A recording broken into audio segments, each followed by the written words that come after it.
Hi, this is Dave Welch with Automation Devices, and we wanted to do a video with you to talk about troubleshooting. Many times we have a customer who will call in and they have a problem with their system and they're not sure where to look first. Certainly we will do our best to help you walk through whatever problems you have, but we'd like to try to help you figure out maybe where you should be looking and what are some of the simple things that you might be able to resolve. So a couple of the basic areas that we're going to talk about, and we'll get into the details, would be, is the problem with the bowl that you have? Is the problem with the drive unit, or is there something electrical that might be causing you some problems? And those are the areas that we're going to focus on. We're going to focus on the high-level problems. We're going to break down each one of these and go through them with you and see if we can help you figure out what's going on with your system. Okay, we thought what we would talk about next would be the controller. The controller could be a potential problem for something that you're trying to do when you're troubleshooting. There's a few things that could potentially be wrong, but if you turn the controller on and you feel the bowl, if the bowl is vibrating, we know the controller is good, but something may not be adjusted correctly.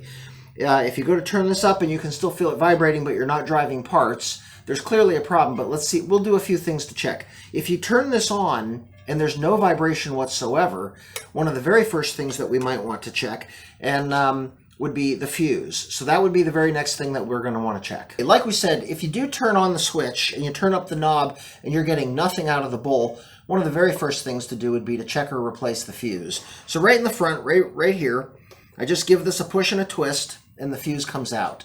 This would be something that you would want to easily replace and make sure that that's not the problem. So let's put the fuse back in. Now the other thing that we would want to check is we have to know if the bowl drive is either half-wave rectified or a full-wave system. But I'll show you where that control would be. So when you take open the controller, and if you look on the inside, you'll find a small section where there's these little dip switches.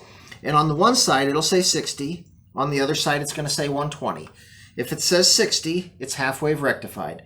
If it says 120, then that's a full wave. So depending on what your bowl system is, this switch needs to be set in the correct place. This particular drive is half-wave rectified, so we're going to make sure that it's on the 60 side. We now know it's good, and we can put the controller back together again. At this point, we know what we have is correct, and everything should work correctly. So that would have been one of the other things that you can troubleshoot. Now that we checked the fuse, and we checked the pulses, whether it was 60 or 120, we've put the controller back together again. Now's a good time for us just to turn it on and turn it up and see if that's made the improvement that we're looking for. If it has, obviously we solved that problem, and that would have been one of those areas to check into. So the next thing that we'll take a look at will be some problems that we potentially have with the bowl. So one of the other simple things that we can check real quickly is the bowl tight enough? If you've simply used an Allen wrench and you've put it on here and you've given it hand tight and you think you've made it plenty tight enough, that just might not be enough.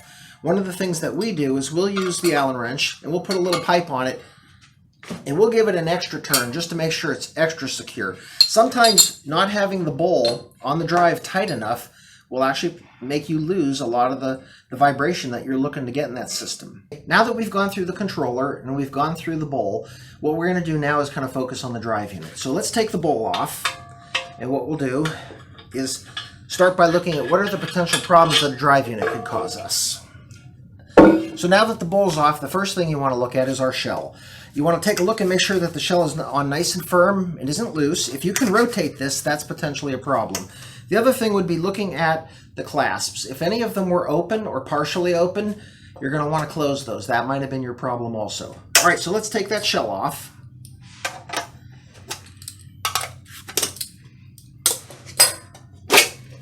And what you're going to notice, the first thing you'll see in here would be each one of these spring banks. So we've got one here, and around the back. What I'm going to do is just look at each spring visually and just inspect each one to see if I can tell if anything's broken. Look down the sides. If I see any kind of cracking on any of the springs, that might indicate to me that we have a bad spring. If you do see that, that spring's going to need replaced.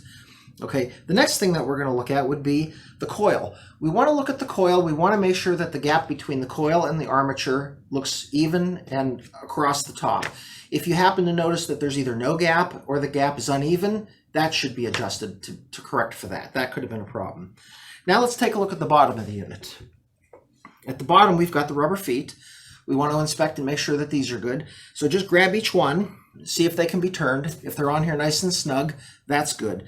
If they're not, then they either need to be tightened down by the screw that's in here, and make sure that that screw hasn't backed out so far that when it's down on the table that it's riding on that, because that certainly could cause a problem.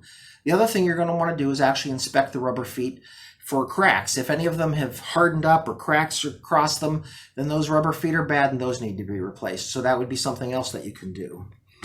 And at that point, we've gone through the basic troubleshooting techniques and the things that we would look at easily that will give you a chance to look at your system and try to figure out what the problems are. So thanks for watching.